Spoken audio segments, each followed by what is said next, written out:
Good goes around. I'm a big believer in this. I'm a huge believer in this. Good goes around.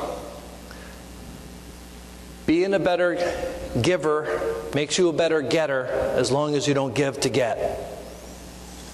I'm a huge believer in that. I have experienced that in my own life. In my own life. I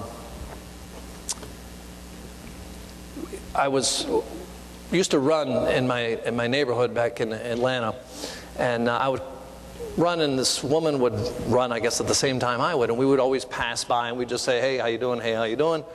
And that was the only extent of our interaction.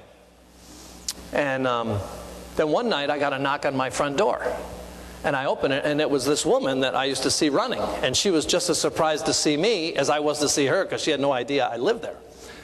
And she said, I'm collecting for a neighbor of mine whose son is 7 years old and has leukemia, and they have to send him for extended stay treatment in Boston. And they don't have the money to go with them as a family, so I'm going to run and collect money and donations. And I don't, honestly, I don't know what made me do this. But it was, I didn't even think twice. I said, well, how much do they need? And she told me. And I said, wait here. Went in the other room, came out with a check for the full amount. She couldn't believe it. And I said, no, take it.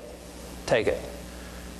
I didn't even know who these people were. And I didn't really know who she was. But I believed that she was doing the right thing. I got a call that night from the father. And that was a call I'll never forget. This guy was crying uncontrollably. He could not believe that a stranger would do such a thing. And that alone for me was plenty. But 30 days later, when I was launching the Summit Group, okay, and I needed the one big hit to get going, 30 days later, I got a call. And the woman started talking to me about sales training.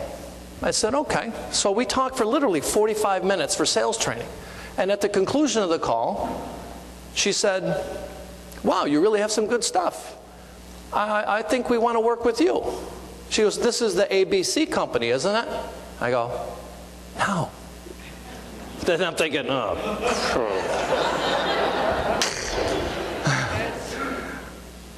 I go, no, this is the Summit Group. The Summit Group? I was down the ABC company. I must have misdialed and got you by mistake. Now, she's in California. She was the head of all training for a company called Southern California Edison, probably one of the largest utilities in the United States. What are the odds of her calling for training, misdialing, getting me, and of not even asking up front, saying, is this ABC company? Because if she'd have asked that at the beginning of the conversation, she'd have just hung up and redialed. And I said, no, man, this is the Summit Group. She goes, you know what, doesn't matter. We're going to do business with you. That was a 7-figure deal that launched my company. And you can't tell me those two aren't connected. You can't tell me.